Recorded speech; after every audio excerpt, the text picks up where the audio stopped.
चक्रवात के मंगलवार सुबह तक गुजरात तट पार करने की संभावना। केंद्रीय गृह मंत्री अमित शाह ने चक्रवाती तूफान प्रभावित प्रदेशों के प्रमुखों से बात की। और गाजा में हमास प्रमुख के घर पर इजरायल ने की बमबारी। 7वें दिन भी जारी है संघर्ष। इजरायल के प्रधानमंत्री नेतन्याहू ने कहा, जब तक जरूरी हुआ चलता रहेगा अभियान। इजरायल गजा संघर्ष पर संयुक्त राष्ट्र की बैठक। लेस्टर सिटी ने FA कप का खिताब जीता। लेस्टर सिटी ने चेल्सी को 1-0 से हराया। ब्रिटेन में कोविड-19 प्रतिबंधों में ढील के चलते वेम्बली स्टेडियम में 21,000 दर्शकों ने फाइनल मैच देखा। 9 बार के चैंपियन राफेल नडाल ने इटालियन ओपन के फाइनल में स्थान बनाया। फाइनल में आज नडाल का सामना गत विजेता नोवाक जोकोविच से। नमस्कार, इस वक्त की तमाम ताज़ा तरीन खबरों के साथ हम हाजिर हैं। मैं हूं प्रकाश। केंद्र सरकार ने आज ग्रामीण क्षेत्रों में कोरोना वायरस के प्रसार के मद्देनजर नए दिशा निर्देश जारी किए हैं। सरकार ने यह बताया है कि अब धीरे धीरे पेरी अर्बन, ग्रामीण और आदिवासी क्षेत्रों में भी कोरोना का फैलाव देखा जा रहा है। दिशा निर्देश जारी करते हुए स्वास्थ्य और परिवार कल्याण मंत्रालय ने कहा कि इन क्षेत्रों में कोविड-19 के खिलाफ जंग को तेज करने के लिए समुदायों को सक्षम करने और सभी स्तरों पर प्राथमिक स्तर के स्वास्थ्य बुनियादी ढांचे को मजबूत करने की आवश्यकता है।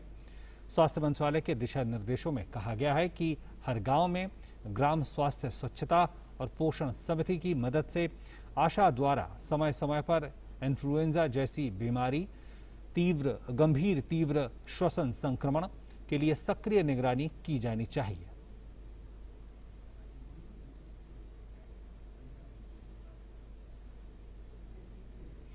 स्वास्थ्य और परिवार कल्याण मंत्रालय के मुताबिक देश भर में कोरोना के 3,11,000 से अधिक नए मामले सामने आए हैं।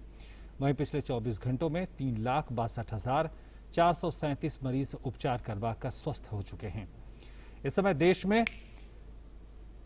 देश में सक्रिय मामलों की कुल संख्या 36,18,458 है। बीते 24 घंटों में देश भर में कोरोना से 4,077 लोगों की मौत हुई है। वहीं मृतकों का कुल आंकड़ा 2,70,284 हो गया है।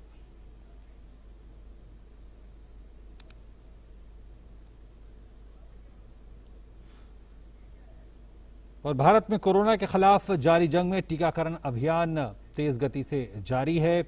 और भारत में कल कोरोना के लिए 18,32,650 सैंपल टेस्ट किए गए। भारतीय चिकित्सा अनुसंधान परिषद के अनुसार कल तक कुल 31,48,50,143 सैंपल टेस्ट किए जा चुके हैं।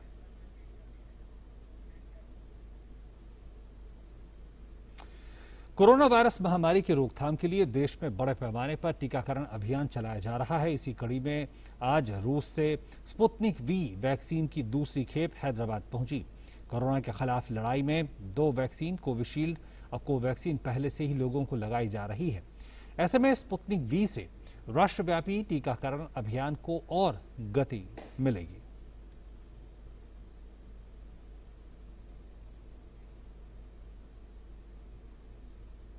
इस बीच भारत में रूस के राजदूत निकोलाई कुदाशेव ने कहा कि स्पुतनिक लाइट वैक्सीन की सिंगल डोज को भारत में जल्द लाने की योजना है।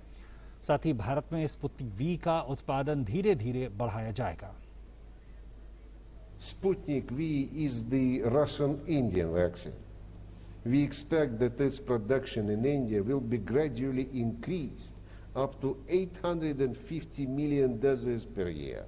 There are plans to introduce a single-dose vaccine soon in India, Sputnik Light. साथ ही उन्होंने कहा कि रूस के विशेषज्ञों ने इस बात की घोषणा की है कि स्पुतनिक V कोविड-19 के नए स्ट्रेन के लिए भी कारगर है। The efficacy of the Sputnik V is well known in the world. Back in Russia, it is being successfully used to vaccinate citizens, starting since the second half of 2020. Russian specialists declared that it is also effective against the new strains of COVID-19. और भाजपा के राष्ट्रीय अध्यक्ष JP Nadda ने हिमाचल प्रदेश के लिए 17 medical unit और चिकित्सीय सहायता संबंधी सामग्री रवाना की। सेवा ही संगठन कार्यक्रम के तहत भाजपा कार्यकर्ता देश भर में लोगों की महामारी से लड़ने में सहायता कर रहे हैं और इसी के क्रम में केंद्रीय मंत्री अनुराग ठाकुर द्वारा ये मदद रवाना की गई। इस मौके पर नड्डा ने कहा कि महामारी के समय भाजपा के कार्यकर्ता सेवा भाव से जुटे हुए हैं। दिन रात भारतीय जनता पार्टी का कार्यकर्ता इस संक्रमण काल में भी अस्पतालों के साथ जुड़कर लोगों की सेवा में जुटा हुआ है। यह निश्चित रूप से जो विपदा आई है, यह हम सब लोगों ने मिल करके इससे निपटना है और आगे बढ़ना है और इसलिए भारतीय जनता पार्टी के लाखों कार्यकर्ताओं को हमारा ये संदेश रहा है और कैसे हम नीचे तक इस संक्रमण काल में अपना योगदान कर सकें, इसके लिए दिन रात एक लगे हैं। जो 17 आज हमारे मोबाइल वैन, मेडिकल वैन, ये आज नीचे तक पहुंचेंगी, पीपी किट्स पहुंचेंगे, अदर फैसिलिटीज पहुंचेंगी, उसके लिए जो व्यवस्था की गई है उसके लिए मेरी शुभकामनाएं भी हैं और बधाई भी है। और केंद्रीय मंत्री और हिमाचल प्रदेश के हमीरपुर से लोकसभा सांसद अनुराग ठाकुर ने कहा कि भेजी गई राहत सामग्री से कोरोना मरीजों और डॉक्टरों को मदद मिलेगी। 17 मोबाइल मेडिकल यूनिट्स और इसके साथ साथ जो डॉक्टर, नर्स, लैब टेक्नीशियंस वहां पर काम करेंगे और इसमें लगभग 4 लाख मास्क वहां पर दिए जा रहे हैं, 50,000 से ज़्यादा ग्लव्स और फेस शील्ड्स, इसके अलावा PP kits, oxygen mask, NRM, oxygen regulator जिसकी बड़ी कमी देखी जाती थी ऑक्सीजन मास्क की, वो भी दिया जा रहा है और नेजल कैनुला, ये भी हजारों की तादाद में इसमें भेजे जा रहे हैं ताकि वहां पर मरीजों को और डॉक्टर्स को इसकी मदद मिल सके। और देश भर के विभिन्न राज्यों में ऑक्सीजन की आपूर्ति करने के लिए भारतीय रेलवे लगातार जुटी हुई है। कोविड के खिलाफ मजबूती प्रदान करने और कोविड मरीजों और उनके परिवारों को राहत प्रदान करने के लिए रेलवे की ओर से कई लिक्विड मेडिकल ऑक्सीजन का परिवहन किया जा रहा है। इसी कड़ी में केरल के लिए पहली oxygen express 118 metric tonne liquid medical oxygen के साथ कोच्चि के बल्लारपदम पहुंची। कोरोना महामारी के खिलाफ लड़ाई में भारत को विदेशों से लगातार सहायता मिल रही है। केंद्र सरकार इसे तेजी से राज्यों को भेज रही है। हिमाचल प्रदेश के राज्य निगरानी अधिकारी डॉक्टर रमेश चंद ने बताया है कि उनके राज्य को काफ़ी संख्या में विदेशों से आए ऑक्सीजन सिलेंडर और वेंटिलेटर मिले हैं, जिन्हें राज्य प्रशासन तुरंत ज़रूरत वाले इलाकों में पहुंचा रहा है।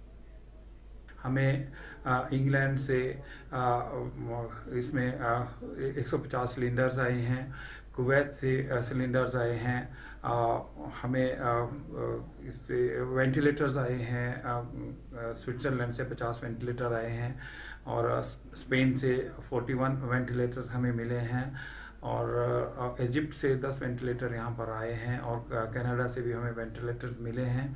इस प्रकार से लगातार फिनलैंड से भी आज सिलेंडर्स हमारे पास पहुँचे हैं और इसमें सिंगापुर से भी हमारे पास सिलेंडर्स आ रहे हैं और इन सामान का जो सिलसिला है लगातार दिन रात हमारे पास ट्रक यहाँ पर पहुँच रहे हैं और हम यहाँ से सुनिश्चित कर रहे हैं जहाँ जहाँ जिन चीज़ की आवश्यकता है दिन रात हम यहाँ से पूरे प्रदेश के लिए सप्लाई कर रहे हैं।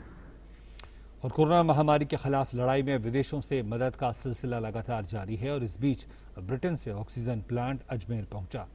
इस प्लांट से स्थानीय मरीजों को खासी राहत मिलेगी। ये प्लांट सैटेलाइट अस्पताल में लगाया गया है। राजधानी दिल्ली में लॉकडाउन हफ्ते भर के लिए बढ़ा दिया गया है।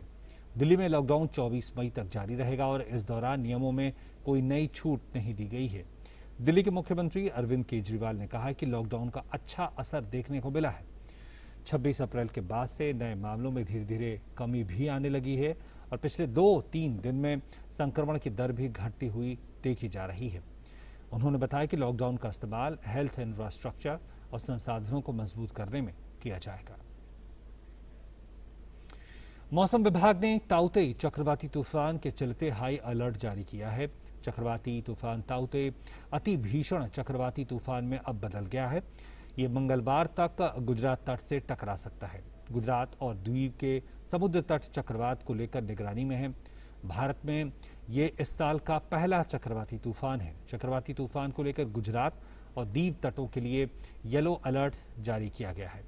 चक्रवाती तूफान का उत्तर पश्चिम की ओर बढ़ने और 18 मई की सुबह गुजरात तट पर पहुंचने के आसार हैं।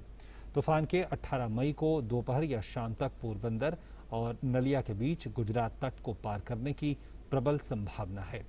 मौसम विभाग ने पश्चिमी तटीय राज्य को सतर्क किया है, लिहाजा केंद्र सरकार ने हालात से निपटने के लिए एनडीआरएफ को भी तैनात कर दिया है।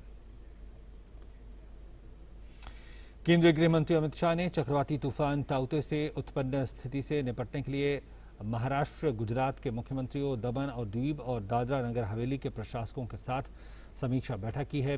बैठक में केंद्र शासित प्रदेशों, केंद्रीय मंत्रालयों, संबंधित एजेंसियों की तैयारियों के आकलन इसमें किया गया। महाराष्ट्र के तटीय इलाके कोंकण के सिंधुदुर्ग जिले में चक्रवाती तूफान ताउते के चलते तेज हवाएं चलने लगी हैं और रुक रुक कर बारिश भी हो रही है। सिंधुदुर्ग जिले के केलस बंदरगाह पर लहर की ऊंचाई धीरे धीरे बढ़ रही है। जिले में कई हिस्सों में बिजली आपूर्ति ठप है। वहीं तटीय इलाकों में तेज हवाओं के साथ बारिश शुरू हो गई है। समुद्र का जलस्तर बढ़ गया है और लहरों की ऊंचाई भी बढ़ गई है। तटीय इलाकों के लोग चक्रवात को लेकर सतर्क हो गए हैं। राज्य के पुणे, सांगली, अहमदनगर जिले में भी कहीं कहीं तेज हवाओं के साथ बारिश शुरू हो गई है। साथ ही एहतियात के तौर पर मुंबई के दहिसर, बांद्रा कुर्ला कॉम्प्लेक्स और मुलुंड के जंबो कोविड स्वास्थ्य केंद्र से कुल 580 कोविड संक्रमित मरीजों को नगर निगम के विभिन्न अस्पतालों में शिफ्ट किया गया है। साथ ही एनडीआरएफ की 3 टीमें मुंबई में तैनात की गई हैं। समुद्र में ऊंची लहरें उठ रही हैं। मछुआरों को समुद्र में न जाने की चेतावनी भी जारी की गई है। भारतीय नौसेना के बचाव दल ने शनिवार को केरल के चेल्लनम तट के चक्रवात ताउते से प्रभावित क्षेत्रों में राहत अभियान चलाया। चेल्लनम में बाढ़ प्रभावित गांव मालापड़ी, कंपानी पड़ी और मरुवाकड़ को सहायता प्रदान करने के लिए दक्षिणी नौसेना कमान से 3 नौसेना गोताखोर दल और एक त्वरित प्रतिक्रिया दल तैनात किया गया है। टीमों में कर्मियों को बचाने, भोजन पानी की व्यवस्था करने के साथ साथ घरों में फंसे लोगों को सेंट मैरी हाई स्कूल चेल्लनम में राहत शिविरों में पहुंचाने का काम किया गया। और भारतीय वायुसेना ने चक्रवाती तूफान ताउते को देखते हुए प्रायद्वीपीय भारत में 16 परिवहन विमानों और 18 हेलीकॉप्टरों को तैयार रखा है। चक्रवात के कारण अगले कुछ दिनों में पश्चिमी तट के क्षेत्रों में भारी से भारी वर्षा होने की संभावना आशंका है। एक IL-76 विमान 127 कर्मियों और 11 टन माल लेकर भटिंडा से जामनगर पहुंचा है। एक C-130 विमान ने भटिंडा से राजकोट 25 कर्मियों और 12.3 टन माल को पहुंचाया है। 2 C-130 विमानों ने भुवनेश्वर से जामनगर 126 कर्मियों और 14 टन कार्गो को पहुंचाया है। इसके अतिरिक्त वायुसेना के कोविड राहत कार्यों को आने वाले कुछ दिनों के लिए इन तटीय क्षेत्रों में केंद्रित किया गया है। चक्रवात राहत कार्य कोविड राहत के लिए पहले से चल रही कार्रवाई के अतिरिक्त है। इजरायली सेना के हवाई हमले में शनिवार को गाजा सिटी स्थित एक बहुमंजिला इमारत ध्वस्त हो गई, जिसमें एसोसिएटेड प्रेस और अन्य मीडिया संस्थानों के कार्यालय थे। अल जजीरा इंग्लिश के मुताबिक इजरायल ने पूर्वी गाजा शहर में हमास के वरिष्ठ राजनीतिक नेता खलील अल हया के घर को निशाना बनाया। इससे पहले गाजा सिटी में इजरायल के हवाई हमले में कम से कम 10 फिलिस्तीनियों की मौत हो गई, जिसमें अधिकांश बच्चे थे। गाजा के उग्रवादी हमास शासकों के साथ लड़ाई शुरू होने के बाद से इजरायल के एक हमले में मरने वाले लोगों की ये सबसे अधिक संख्या है। पिछले महीने यरूशलेम में तनाव के जो शुरू हुआ है, ये संघर्ष व्यापक पैमाने पर अब फैल गया है। अरब और यहूदियों की मिश्रित आबादी वाले इजरायली शहरों में रोज हिंसा देखी जा रही है। इजरायल और हमास के बीच जारी लड़ाई के दौरान वेस्ट बैंक में भी फिलिस्तीनियों ने व्यापक पैमाने पर प्रदर्शन किया और सैकड़ों प्रदर्शनकारियों ने कई शहरों में इजरायली सेना के साथ झड़प की। इस दौरान इजरायली सेना की कार्रवाई में कम से कम 11 लोग मारे गए। अमेरिका और संयुक्त राष्ट्र दोनों पड़ोसी देशों में शांति कायम करने के लिए कोशिशों में जुटे हैं, लेकिन अभी तक कोई प्रगति नहीं हुई है। वहीं इजरायल और फिलिस्तीनी हथियारबंद इस्लामिक चरमपंथी संगठन हमास के बीच जारी संघर्ष को लेकर इस्लामिक देशों के संगठन ऑर्गेनाइजेशन ऑफ इस्लामिक कोऑपरेशन यानी OIC ने आज एक आपातकालीन बैठक बुलाई है।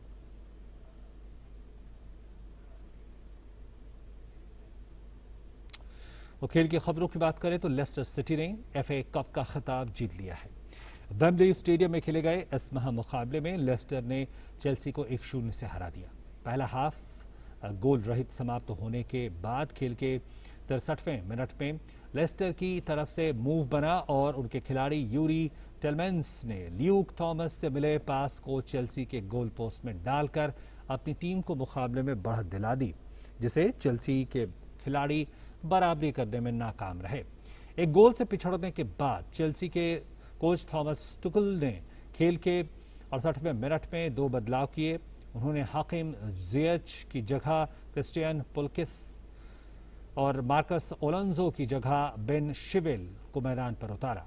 फिर खेल के 75वें और 76वें मिनट में चेल्सी ने 2 और बदलाव किए, पर ये खिलाड़ी लेस्टर सिटी की मजबूत रक्षा पंक्ति को भेदने में नाकाम रहे।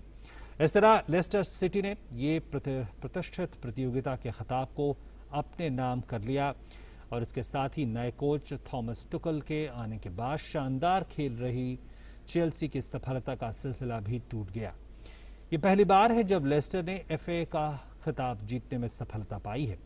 इससे पहले 3 बार लेस्टर की टीम फाइनल में पहुंची और तीनों बार टीम को फाइनल में हार का सामना करना पड़ा था।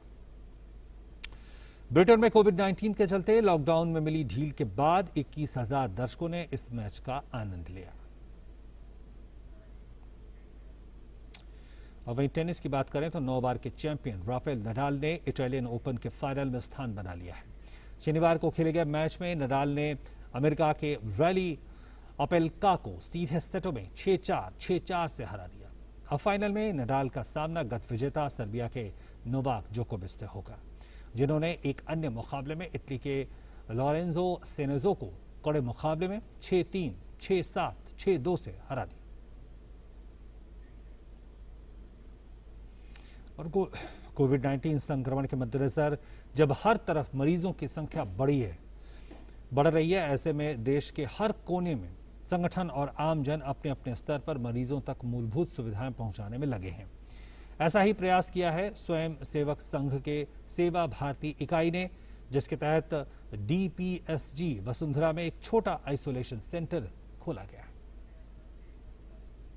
राष्ट्रीय स्वयंसेवक संघ की सेवा भारती ने उत्तर प्रदेश के वसुंधरा पश्चिम नगर में मौजूद DPSG स्कूल में प्राथमिक चिकित्सा व आइसोलेशन केंद्र खोला है, जिसमें कोविड मरीजों को प्राथमिक चिकित्सा प्रदान की जा रही है। इस केंद्र में भर्ती केवल वही मरीज हो सकते हैं जिनका ऑक्सीजन लेवल न्यूनतम 85 हो। यहाँ 10 ऑक्सीजन बेड हैं। मैक्स हॉस्पिटल के SS भगत और उनकी पत्नी यहाँ सेवाएं दे रहे हैं। मरीजों को भोजन, दवाइयाँ, ऑक्सीजन फ्री दिया जा रहा है। हम लोग यहाँ पे सुबह 9 बजे से लेके शाम के 6 बजे तक लोगों को ऑक्सीजन देते हैं। उसमें भोजन की व्यवस्था और दवाइयों की व्यवस्था भी है। मकसद है कि जिन लोगों के पास इलाज के पैसे नहीं हैं, वो यहाँ मुफ्त इलाज करा सकें। यहाँ भर्ती करने के बाद मरीज की हालत अगर स्थिर ना हो तो उसे बड़े हॉस्पिटल में शिफ्ट किया जाता है।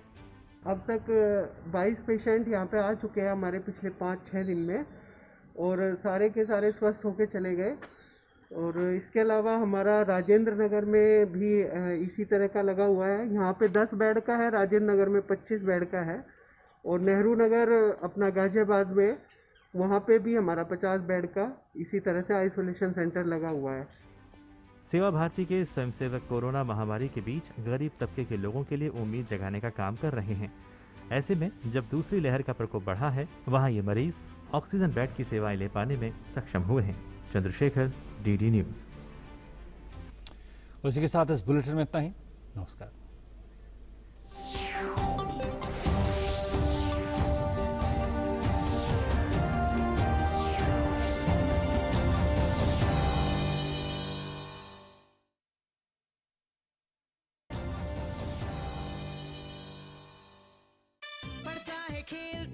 झूलता उछलता है, दौड़ता कभी कभी दौड़ कर आता है, आगे आगे बढ़ता है इंडिया, अमूल दूध पीता है इंडिया।